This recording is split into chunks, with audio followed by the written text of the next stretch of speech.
My name's Eladio, and this is. How's everybody doing? Thank you guys for having us here. My name is Guillermo Medina.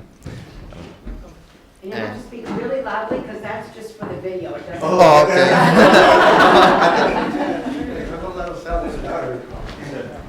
Okay. A little bit about us.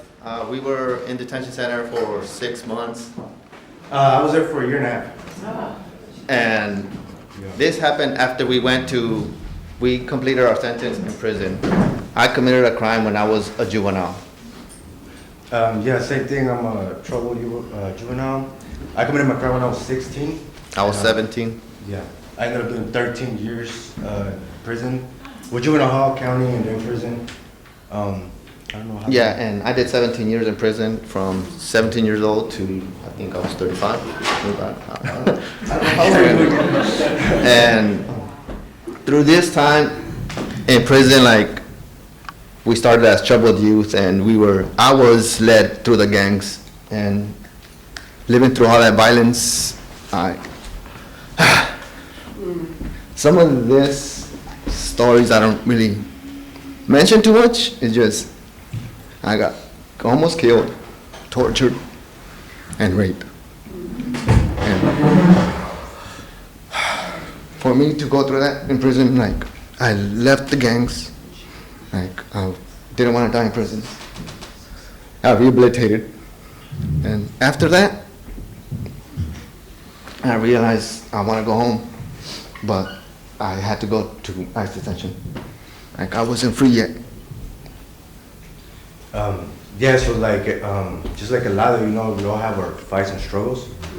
So it's a lot of things that we get put in prison or certain situations. And when you do make that choice to kind of like step out of the person you were and start rehabilitating yourself, you do a lot of self-inventory classes, you do a lot of self-help, you do a whole thorough review of your past and your insecurities and what led you to do the things that you did, right? To see like where it came from and like the impact, the events in your life that had the most impact that caused you to do certain things. So you go through all this, and then there's people that got to go through board hearings, and I don't know if you guys are familiar with how the board system works in prison, but they got to get evaluated by the psychologist, and it's a psychologist from out here. So you got to go through all this hoops, right, to jump to get an actual board hearing or a date for release.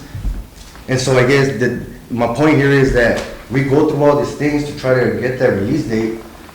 And then even the psychologist, he agrees that we're no longer like, what is the term? Violent. Threat to society. Yeah, we get a risk assessment, that we're no longer threats to the community. We are truly rehabilitated. We rehabilitate ourselves through all this stuff that we provided, right? That we do. And then sometimes even the governor signs that you're no longer a risk, and so that's how you get your board date. That's how you get released. And then for ICE to come on that same day and just take away like everything that you worked for the last 10 years by saying that you're still a risk and we're gonna put you in this detention center. And they keep you in the detention center for the original crime that you did, saying that you're still a threat to society. Yeah. And for me, like, ICE was here because I was I wasn't a gang member no more. And when you go to ICE, they just throw everybody in one place. So gang members and all my traumas came back up. Just thinking about that. I have to go back on survival. I gotta go back on survival mode. So I'm like, what am I gonna do? Like, I had to do my fair interview because I can't go back to my country because of the gangs, my family history, and I was able to. We went. There was so many injustice in there, and you could talk about the hunger strike that we did. Yeah, so there's a lot of things that are not correct, but you get manipulated into thinking that you are supposed to be inside of this detention center, right? So the first thing was to like snap out of that manipulation tactic that they use. And like once you snap out of that, you start realizing all the bad things that they're doing, whether it is to push you to sign deportation or like the food is not They were giving us rotten milk and rotten apples, stuff like that. And then when we would like say, hey, my milk, like, you know what I mean? My food is spoiled. Like, they'll come up with an excuse that, oh, that's from last time you saved it because you want, I don't know, another tray or something like that. Yeah, because I came to a realization in there because for so many years I was a prisoner. I acted like a prisoner, thought like a prisoner. So when I went to an ICE detention center, it felt like a prison, it looked like a prison. So I kept thinking like a prisoner. So one person told me, man, you're not in prison no more. Like, you're a civilian. Like, you have rights. You actually could. Like, you can't just be treated like this. Like then I started, man, like, oh, so I'm not, just realizing I'm not a prisoner. Like, that humanized me a little bit. Yeah. Because in prison, you are dehumanized and you're less than a person. So once I got to, that started realizing the 90-day reviews that ICE does, they don't do it. I immediately got denied, even before they see my 90-day review. Yeah, and because of that, like, we started like organizing different like small, like, whether it was a labor strike, and then later on the end it was a hunger strike, but that lasted like 26 days. 27 days.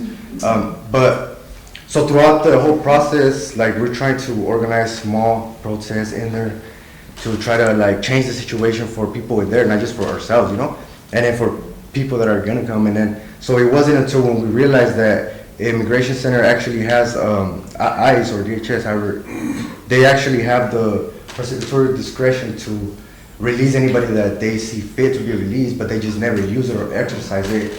That's when we started like taking it more like, I guess, more personal, because it's like you have everybody here who's shown that they've done the work that they needed to do to be rehabilitated, yet you don't give them that right to like present it to you. You know, you automatically put this label back on people saying that you're violent.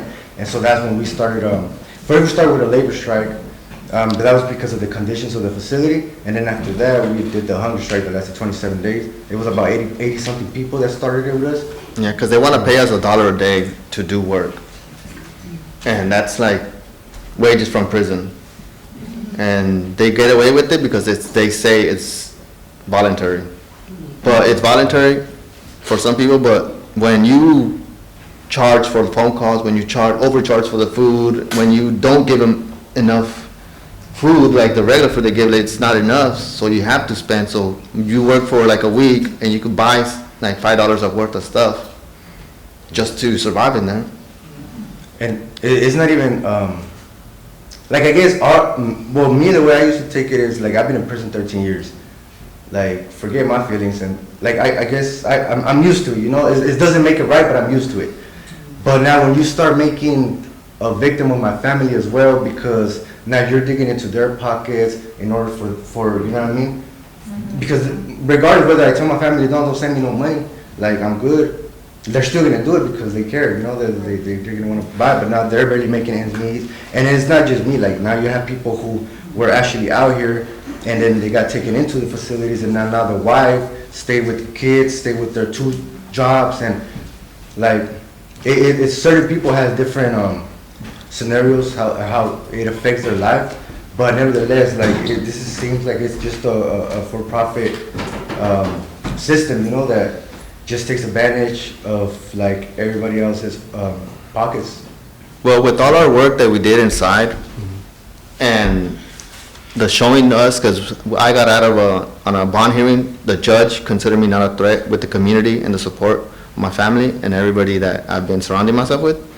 I was not considered a threat. They gave me a chance to come out and be released and be an asset to my community. Right now I'm working with Interfaith Movement, with Silicon Valley Debug, and as well do work with Siren. So I'm doing everything I can to show that I'm not a threat, that I'm not a terrorist like they say I am. I'm trying to help my community, like I'm trying to heal myself. And that's when there was an opportunity for us when we went to the pilgrimage to start shutting these places down, because these places are not safe.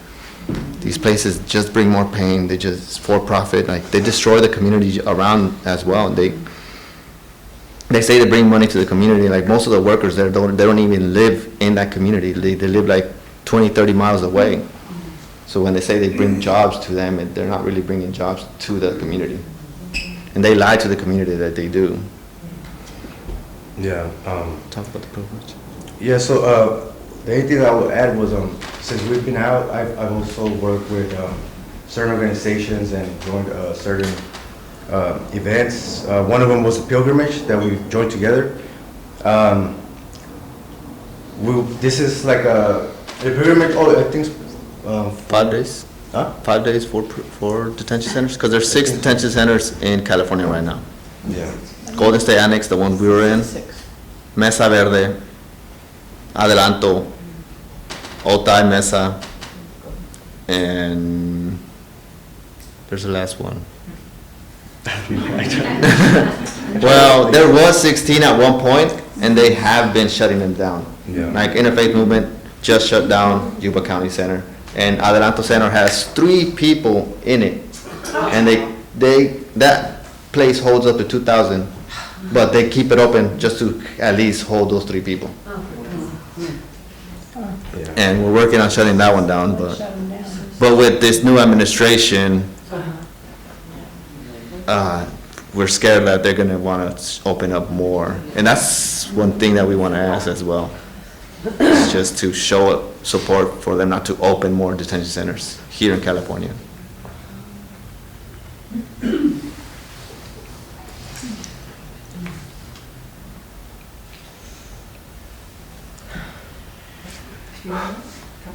Yeah.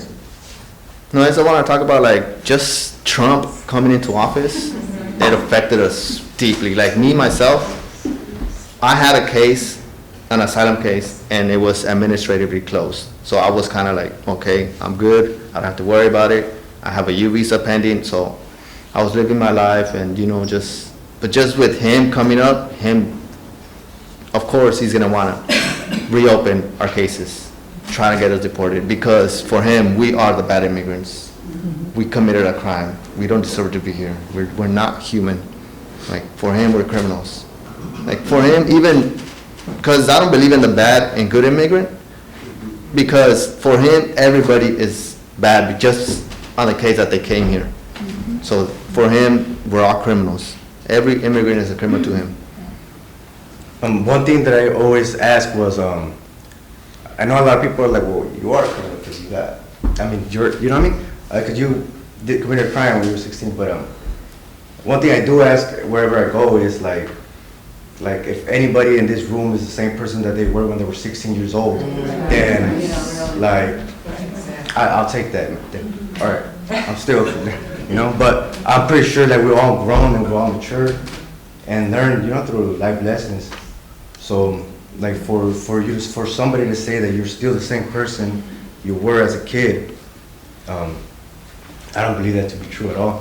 We're not letting that word define us. That crime is not us.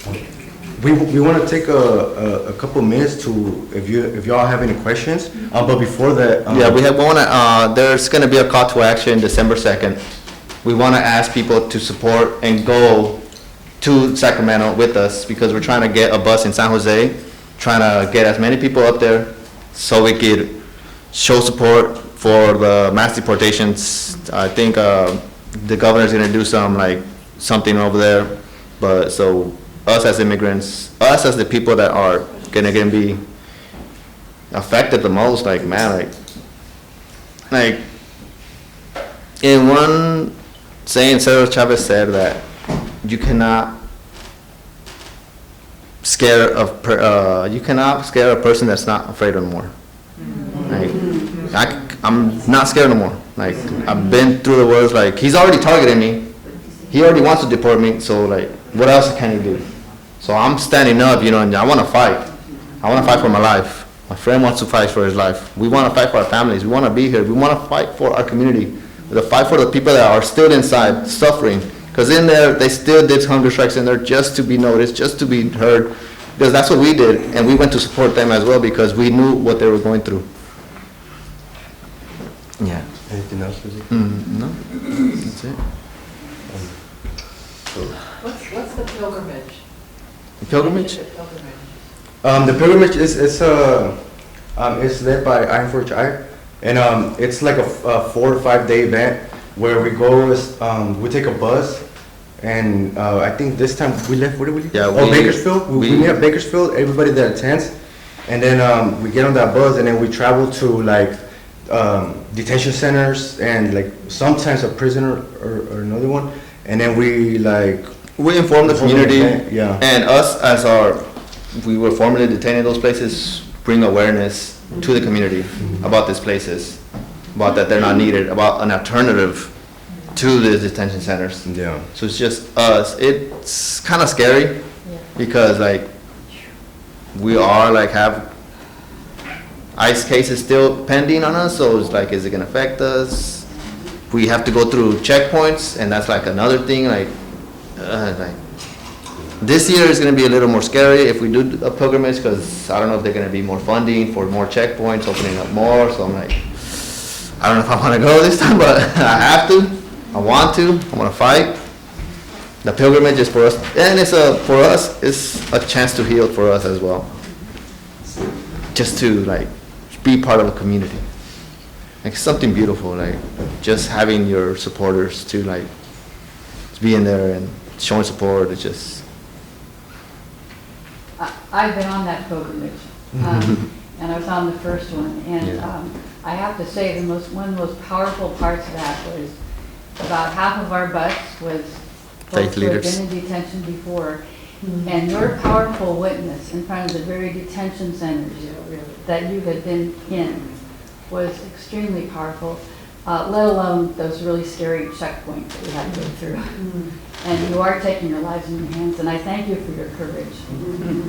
thank you. How was that experience for you? Life changing. I mean, I belong to the Interfaith Movement for Human Integrity, and whatever little part I can do to support and to fight and to resist. Thank you, I appreciate it. Thank you. And then we'll have 2 more. I assume the detention centers are controlled by the federal government, not the state government? Yes. Yes. Okay. And my second question is, for me, when I think of the word detention, I think of high school kids going into detention after school. And when I think and hear what you describe, I think of a concentration camp. Yes. And I wonder if our terminology isn't really Yeah, wrong. in McFarland, they have the detention center in the middle of the city. Like, there's a high school 2 feet away, and there's a community, there's a park, there's, like, right in the middle. They have U.S. Marshals, they have wow, like, they don't really care, they just, Yeah. And I like the word you use, concentration camp, because like we that have been to prison, there was other people that had also been to prison, and they were like, man, you know what? I think I want to go back to prison. yeah. Because Yeah. mentally, detention centers, or let's just call them prisons. Those prisons, mentally, they drain you more, they hurt you more, because in my mind, I used to think, like, I could leave this hell. I could sign and get deported right now. But my family just kept me here, like, you know what, I want to be here with my family. But my mind would just mess with me. Like, You've been ripped away from so much. yeah, like, I want to do more You're time. not in control, and you get sent away. I just want to know, I appreciate so much hearing the stories that you are telling us and the education that you are giving us. And I'm really curious, given the change in administration, and we have no idea. We have certain ideas as far as where things are going to go. But I'm wondering, how do you get your message out more and more? Like, how do you go on, I mean, are you frightened to go on the news? I just feel this story, the stories that both of you are sharing, we need to get that out in a huge way, especially in the state of California. So I'm sorry, makes me work out mentioning that person's name. Yeah, no, thank you, we appreciate it, and we're also just trying to like network with people and organizations, and that's like whatever help we can have to get that out there is highly appreciated. Like the more people, I would say, the better. Yeah, because you know? people are coming up to me, like students, DACA students. People are just they're afraid. They're afraid of getting deported. And they want to join the fight. Like, man, like, we should have been fighting. I've been fighting, this fight. But, now we could, like, I'm not afraid anymore. I'll tell my story. I'll go out there, like, I want to do this. Power Like- to the people. We'll go back to some of those expressions. Thank you. Thank you very much. Is it quick, Michael? Yes, that's quick. Okay. I just want to respond to Lauren as well. We had you at Island United Church last year. You came with Deborah during Advent, and I want to thank you for that. And this is exactly the kind of forums that need to be held, because it's one thing to do it in a large audience, as it were, but when people get to know someone intimately, it changes the story, and it makes them more invested. And they had a question and answer time with our congregation, and people's eyes were like, you know, they're open, and they look at it differently. That's And good. thank you for what you're doing. Thank you. Thank you so much. Will you share information through Kelly or for the December 2nd event, and then I Yeah, can we share have it with her? Yeah, we have it. Great, okay, we'll make sure everybody gets that. Thank you. Thank you so much.